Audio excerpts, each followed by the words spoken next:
Hello friends, welcome back to my class. ಇವತ್ತಿನ ಕ್ಲಾಸ್ನಲ್ಲಿ simple future tense, structure of tense, usage of helping verbs, will, shall plus verbs ಇವುಗಳನ್ನು ನಾವು simple future ಟೆನ್ಸ್ನಲ್ಲಿ ಯಾವ ರೀತಿ use ಮಾಡಬೇಕು ಅನ್ನೋದನ್ನು ನಾನು ಈ ಒಂದು ಕ್ಲಾಸ್ನಲ್ಲಿ ನಿಮಗೆ ತುಂಬ ಸರಳವಾಗಿ ತಿಳಿಸ್ಕೊಡ್ತಾ ಇದ್ದೀನಿ. ನೀವು ಯಾರ್ಯಾರೆಲ್ಲ ನಮ್ಮ ಚಾನಲನ್ನು ಸಬ್ಸ್ಕ್ರೈಬ್ ಮಾಡಿಲ್ಲ, ಸಬ್ಸ್ಕ್ರೈಬ್ ಮಾಡಿ ಹಾಗೂ ಬೆಲ್ ಬಟನನ್ನು ಕ್ಲಿಕ್ ಮಾಡಿ. ಹೀಗೆ ಮಾಡೋದ್ರಿಂದ ನಾನು ಮಾಡುವಂಥ ಎಲ್ಲ ವೀಡಿಯೋಗಳ ನೋಟಿಫಿಕೇಷನ್ ನಿಮಗೆ ಸಿಗುತ್ತೆ, ಯಾವುದೇ ವೀಡಿಯೋ ಮಿಸ್ ಆಗಲ್ಲ. ನೀವು ಆಲ್ರೆಡಿ ಸಬ್ಸ್ಕ್ರೈಬ್ ಆಗಿದ್ದರೆ ಇದರ ಅವಶ್ಯಕತೆ ಇರೋದಿಲ್ಲ. ನಾವು ಆಲ್ರೆಡಿ ಲಾಸ್ಟ್ ಕ್ಲಾಸ್ನಲ್ಲಿ ಪ್ರೆಸೆಂಟ್ ಟೆನ್ಸ್, ಪಾಸ್ಟ್ ಟೆನ್ಸ್ನ ಎಲ್ಲ ಟೆನ್ಸ್ಗಳನ್ನು ಕಂಪ್ಲೀಟ್ ಮಾಡಿದ್ದೇವೆ. ಯಾರ್ಯಾರೆಲ್ಲ ನೋಡಿಲ್ಲ ಹೋಗಿ ನೋಡಿ. ಈ ಒಂದು ಕ್ಲಾಸ್ನಲ್ಲಿ ಫ್ಯೂಚರ್ ಟೆನ್ಸನ್ನು 4 ಟೆನ್ಸ್ನಲ್ಲಿ ಮೊದಲನೇ ಟೆನ್ಸ್ ಆಗಿರುವಂಥ ಸಿಂಪಲ್ ಫ್ಯೂಚರ್ ಟೆನ್ಸನ್ನು ಈ ಒಂದು ಕ್ಲಾಸ್ನಲ್ಲಿ ನಾನು ನಿಮಗೆ ತಿಳಿಸ್ಕೊಡ್ತಾ ಇದ್ದೀನಿ. ಫ್ಯೂಚರ್ ಟೆನ್ಸ್ನಲ್ಲಿ ಮುಂದೆ ನಡೆಯುವ ಕೆಲಸಗಳನ್ನು ಹೇಗೆ ಮಾಡುವುದು, ವಿಲ್ ಶಾಲ್ ಯೂಸ್ ಮಾಡಿಕೊಂಡು ಮಾಡೋದನ್ನು ಹೇಳ್ತಾ ಇದ್ದೀನಿ. ಸೊ ಈ ವಿಡಿಯೋ ಎಂಡ್ವರೆಗೂ ನೋಡಿ, ಯಾವುದೇ ಥರ ಡೌಟ್ ಬರಲ್ಲ. ಸಿಂಪಲ್ ಫ್ಯೂಚರ್ ಟೆನ್ಸ್, ಫ್ಯೂಚರ್ನಲ್ಲಿ ಹೇಳುವಂಥ ಕೆಲಸಗಳನ್ನು ಈಗಲೇ ಹೇಳೋದು. ನಾವು ಇವಾಗ ಫ್ಯೂಚರ್ ಟೆನ್ಸ್ನ ಆಲ್ರೆಡಿ ಯೂಸ್ ಮಾಡಿರ್ತೇವೆ. ಫಾರ್ ಎಕ್ಸಾಂಪಲ್, ನಾನು ನಾಳೆ ಶಾಲೆಗೆ ಹೋಗುತ್ತೇನೆ, ನಾನು ನಾಳೆ ಓದುತ್ತೇನೆ. ಈ ರೀತಿ ಫ್ಯೂಚರಲ್ಲಿ ಮಾಡುವಂಥ ಕೆಲಸಗಳನ್ನು ಇವಾಗಲೇ ಹೇಳುವಾಗ ಈ ಒಂದು ಸಿಂಪಲ್ ಫ್ಯೂಚರ್ ಟೆನ್ಸನ್ನು ಯೂಸ್ ಮಾಡ್ತೇವೆ. ಡೆಫಿನೇಷನ್ ನೋಡಿ, the simple future tense is used for indicating those actions that we think will happen in the future. ಮುಂದೆ ಆಗುವ ಅಥವಾ ಮುಂದೆ ನಡೆಯುವ ಅಥವಾ ಮಾಡುವ ಕೆಲಸಗಳು, ಇನ್ನೂ ಮುಂದೆ ನಡೆಯಬಹುದಾದ ಕೆಲಸಗಳ ಬಗ್ಗೆ ಮಾತನಾಡುತ್ತೇವೆ.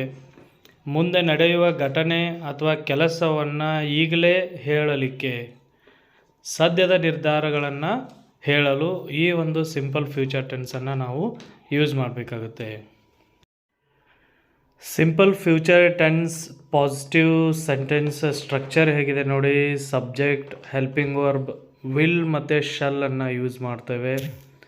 ಮೇನ್ ವರ್ಬ್ V1 ಆಗಿರುತ್ತೆ, ಪ್ಲಸ್ ಆಬ್ಜೆಕ್ಟನ್ನು ನಾವು ಯೂಸ್ ಮಾಡಬೇಕು. ಇಲ್ಲಿ ಎಲ್ಲ ಸಬ್ಜೆಕ್ಟ್ಗಳಿಗೆ ವಿಲ್ಲನ್ನು ಯೂಸ್ ಮಾಡಬೇಕು. ಶಲ್ಲನ್ನು ನಾವು ಐ ಮತ್ತು ವಿ ಇವುಗಳಿಗೆ ಮಾತ್ರ ಯೂಸ್ ಮಾಡಬೇಕು. ಶಲ್ಲನ್ನು ನಾವು ಎಲ್ಲಿ ಯೂಸ್ ಮಾಡ್ತೇವೆ ಅಂತಂದರೆ, ಫಾರ್ಮಲ್ಲಾಗಿ ಹೇಳುವಾಗ, ಆಫೀಸಿಯಲ್ಲಿ ಯೂಸ್ ಮಾಡುವಾಗ ಶಲ್ಲನ್ನು ಯೂಸ್ ಮಾಡಬೇಕು. ಫಾರ್ಮಲ್ ಸ್ಪೀಚ್ ಆಗಿರ್ಬೋದು, ಇನ್ಸ್ಟ್ರಕ್ಷನ್ಸ್ ಆಗಿರ್ಬೋದು, ಪರ್ಮಿಷನ್ ಕೇಳುವಂಥ ಸಂದರ್ಭದಲ್ಲಿ ಶಲ್ಲನ್ನು ಯೂಸ್ ಮಾಡಬೇಕು. ಅದಾದ ನಂತರ ಎಲ್ಲ ಸಬ್ಜೆಕ್ಟ್ಗಳಿಗೆ ನಾವು ವಿಲ್ಲನ್ನು ಯೂಸ್ ಮಾಡಬೇಕು, ಹೆಲ್ಪಿಂಗ್ ವರ್ಬನ್ನು. ಇದನ್ನು ನೀವು ನೋಟ್ ಮಾಡಿಟ್ಕೊಂಡು ಪ್ರಾಕ್ಟೀಸ್ ಮಾಡಿ. I will, he will, she will, it will, Kiran will, we will, you will, they will. Plural form ಬಂದಾಗ ಕೂಡ ನಾವು ವಿಲ್ಲನ್ನು ಯೂಸ್ ಮಾಡಬೇಕು. ಎಕ್ಸಾಂಪಲ್ಸ್ ಹೇಳುವಾಗ ನಿಮಗೆ ತುಂಬ ಈಸಿಯಾಗಿ ಅರ್ಥ ಆಗುತ್ತೆ. ಪಾಸಿಟಿವ್ ಎಕ್ಸಾಂಪಲ್ ನೋಡಿ. I will go to shop tomorrow, we will, you will, he will, she will go to shop tomorrow, it will, Kiran will, they will go to shop tomorrow. ಇಲ್ಲಿ helping ವರ್ಬನ್ನು ನಾವು ವಿಲ್ಲನ್ನು ಯೂಸ್ ಮಾಡಿದ್ದೇವೆ. ಎಲ್ಲ ಸಬ್ಜೆಕ್ಟ್ಗಳಿಗೂ ವಿಲ್ಲನ್ನು use ಮಾಡಿದ್ದೇವೆ. ಮೇನ್ ವರ್ಬ್ V1 ಆಗಿರುತ್ತದೆ. ಕನ್ನಡ ಎಕ್ಸಾಂಪಲ್ಸ್ ನೋಡಿ. ನಾನು ನಾಳೆ ಅಂಗಡಿಗೆ ಹೋಗುತ್ತೇನೆ, ನಾವು ನಾಳೆ ಅಂಗಡಿಗೆ ಹೋಗುತ್ತೇವೆ, ನೀನು ನಾಳೆ ಅಂಗಡಿಗೆ ಹೋಗುತ್ತೀಯೆ, ಅವನು ನಾಳೆ ಅಂಗಡಿಗೆ ಹೋಗುತ್ತಾನೆ, ಅವಳು ಹೋಗುತ್ತಾಳೆ, ಕಿರಣ್ ನಾಳೆ ಅಂಗಡಿಗೆ ಹೋಗುತ್ತಾನೆ, ಅವರು ನಾಳೆ ಅಂಗಡಿಗೆ ಹೋಗುತ್ತಾರೆ.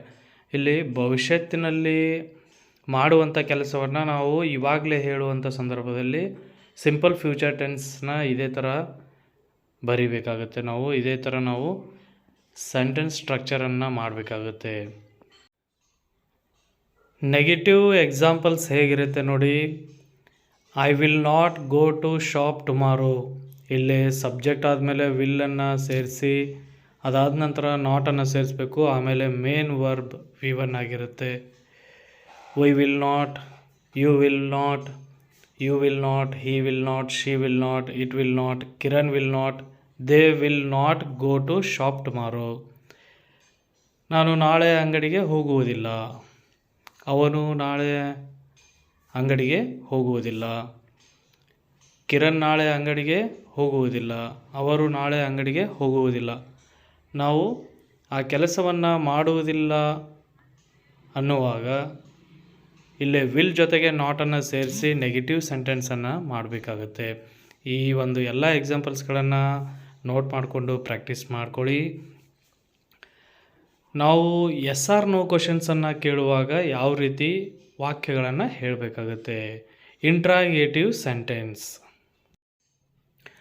ಇಂಟ್ರಾಗೇಟಿವ್ ಸೆಂಟೆನ್ಸ್ನಲ್ಲಿ ಮೊದಲಿಗೆ ಹೆಲ್ಪಿಂಗ್ ವರ್ಬನ್ನು ಹಾಕಿ ಆಮೇಲೆ ನಾವು ಸಬ್ಜೆಕ್ಟನ್ನು ಬಳಸಬೇಕು.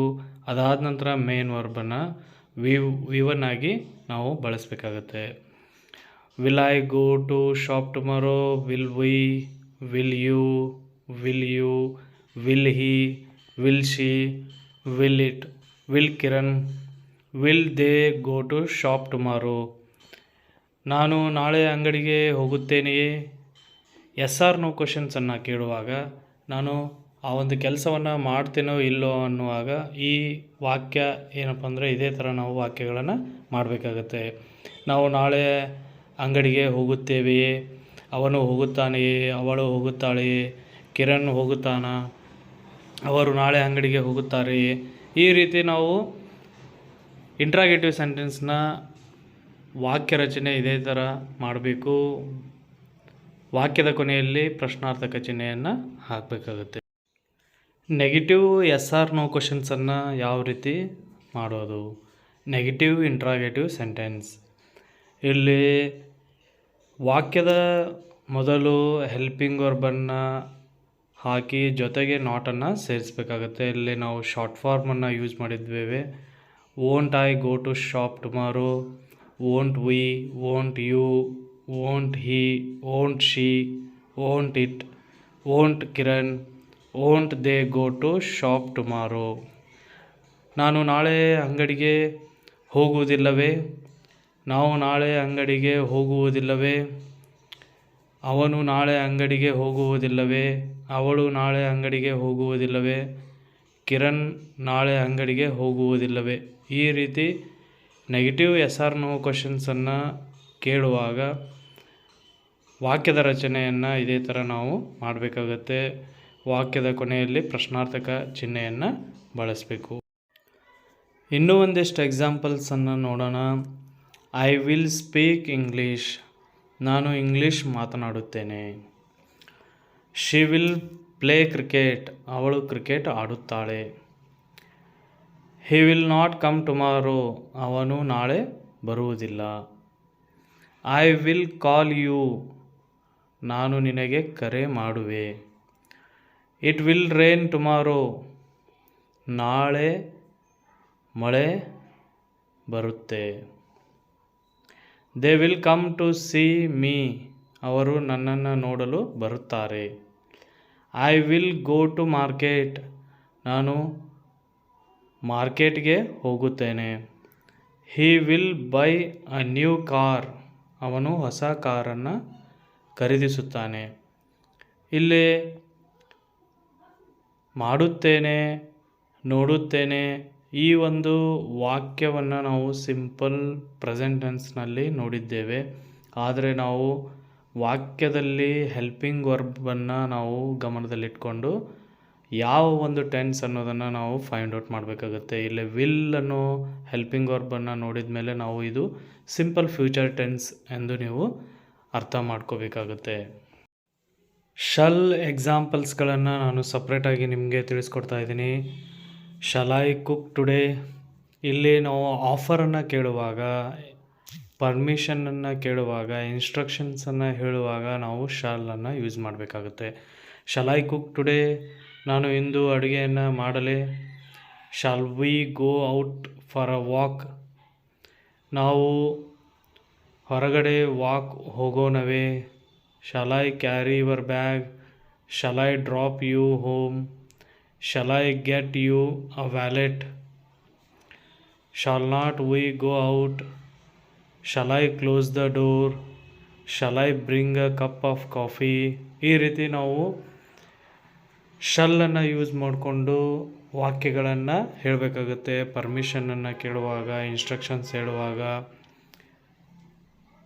ಮತ್ತು ಅದೇ ರೀತಿಯಾಗಿ ನಾನು ಕನ್ನಡದಲ್ಲೂ ಕೂಡ ಎಕ್ಸಾಂಪಲ್ಸನ್ನು ಕೊಟ್ಟಿರುತ್ತೇನೆ, ನೀವು ನೋಟ್ ಮಾಡಿಕೊಂಡು ಪ್ರಾಕ್ಟೀಸ್ ಮಾಡ್ಕೊಳ್ಳಿ. ನಿಮಗೆ ಪ್ರಾಕ್ಟೀಸ್ ಮಾಡಲಿಕ್ಕೆ ಕೆಲವೊಂದಿಷ್ಟು ಎಕ್ಸಾಂಪಲ್ಸ್ಗಳನ್ನು ನಾನು ಮೆನ್ಷನ್ ಮಾಡಿರುತ್ತೇನೆ. ನೀವು ಈ ಒಂದು ಎಕ್ಸಾಂಪಲ್ಸ್ಗಳನ್ನು ನೋಟ್ ಮಾಡಿಕೊಂಡು ಚೆನ್ನಾಗಿ ಪ್ರಾಕ್ಟೀಸ್ ಮಾಡಿ ನೆನ್ಪಿಟ್ಕೊಳ್ಳಿ. ನಾನು ಮಾಡಿರುವಂಥ ಈ ವಿಡಿಯೋ ನಿಮಗೆ ಇಷ್ಟ ಆಗಿದ್ದರೆ ಲೈಕ್ ಮಾಡಿ ಹಾಗೂ ಶೇರ್ ಮಾಡಿ. ಮತ್ತು ಮುಂದಿನ ಕ್ಲಾಸ್ನಲ್ಲಿ ಇನ್ನೊಂದು ಟೆನ್ಸ್ ಜೊತೆಗೆ ಸಿಗೋಣ. Thank you.